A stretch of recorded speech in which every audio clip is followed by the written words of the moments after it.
جبکہ عمران خان صاحب حکومت سے اترنے کے بعد جو ہے وہ ابھی تک پاکستان کے اندر موجود ہیں، اپنا علاج یہیں پر کروا رہے ہیں اور وہ ہر عدالت میں پیش بھی ہوئے ہیں اس سے قبل۔ اگر وہ ابھی سیشن کورٹ اسلام آباد میں پیش ہونے سے جو ہے وہ گریز کر رہے ہیں تو اس کی صرف اور صرف ایک وجہ ہے کہ ان کی جان کو جو ہے وہ خطرہ لاحق ہے۔ حالانکہ انہوں نے ریکویسٹ کی ہے معزز عدالت سے کہ ان کی جو حاضری ہے وہ آپ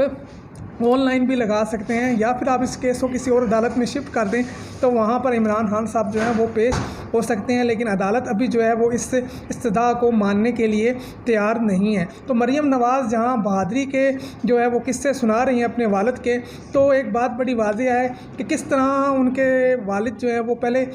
مشرف صاحب کے دور میں ڈیل کر کے معافی نامہ جو ہے وہ سائن کر کے یہاں سے سعودیہ فرار ہوئے، اور کس طرح جو ہے وہ اب دوبارہ جعلی پلیٹ لیٹس گرا کر یہاں سے فرار ہوئے ہیں۔ اس کی مثال پاکستان کی تاریخ کیا بلکہ دنیا کی تاریخ میں کہیں نہیں ملتی۔ دوسری جانب جو رانا ثناء اللہ صاحب ہیں وہ بھی عدالت کو مطلوب ہیں، لیکن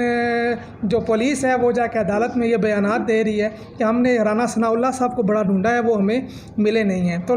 تو ایک بات بڑی واضح ہے کہ پاکستان کے اندر انصاف کا دورہ معیار بڑے ہی واضح انداز میں اب نظر آ رہا ہے کہ کس طرح یہاں پر جو جس کی لاٹھی اس کی بھینس والا قانون جو ہے وہ رائج ہے۔ دوسری جانب ناظرین، ایک نیا لولی پاپ عمران خان صاحب کو دینے کی کوشش کی جا رہی ہے۔ بیک ڈور رابطوں میں یہ انکشافات کیے جا رہے ہیں کہ عمران خان صاحب کو راضی کیا جا رہا ہے کہ آپ کچھ وقت دیں، ہم پورے ملک میں پنجاب اور کے پی کے سمیت جو ہے وہ ایک ہی دن الیکشن کروا دیں گے۔ تو ابھی جو ہے وہ مذاکرات جاری ہیں، دیکھتے ہیں آنے والے دنوں میں حالات کس طرف جاتے ہیں، لیکن جو ہمارے پاس خبریں ہیں وہ یہ ہیں کہ یہ ایک لولی پاپ ہے۔ فی الحال جو حکومت وقت پر جو سپریم کورٹ کے فیصلے کی تلوار جو ہے وہ لٹک رہی ہے کہ پنجاب اور کے پی کے میں جو ہے وہ الیکشن کروائے جائیں، تو حکومت وقت جو ہے وہ ان الیکشن کو نہیں کروانا چاہتی، اور ان الیکشن کو ٹالنے کے لیے عمران خان صاحب سے مذاکرات، بیک ڈور مذاکرات کر کے وہ جو ہے وہ عمران خان صاحب کو ایک لولی پاپ دیا جا رہا ہے، شاید اسٹیبلشمنٹ کے ذریعے بھی، کہ آپ تھوڑا صبر کریں اور ہم جو ہے وہ پورے ملک میں ایک ہی دن انتخابات کرواتے ہیں پنجاب اور کے پی کے سمیت۔ لیکن ہم آپ کو یہ بتا دیں کہ یہ صرف ایک لولی پاپ ہے، نہ تو پنجاب اور کے پی کے میں انتخابات ہونے جا رہے ہیں اور نہ ہی پورے ملک میں انتخابات کروائے جائیں گے۔ یہ صرف اور صرف عمران خان صاحب سے جو ہے وہ ٹائم گیننگ کے لیے جو ہے وہ مختلف طریقے جو ہے وہ آزمائے جا رہے ہیں، اور بہت جلد آپ دیکھیں گے کہ عمران خان صاحب کو بھی گرفتار کر لیا جائے گا، اور اس کے بعد جو ہے وہ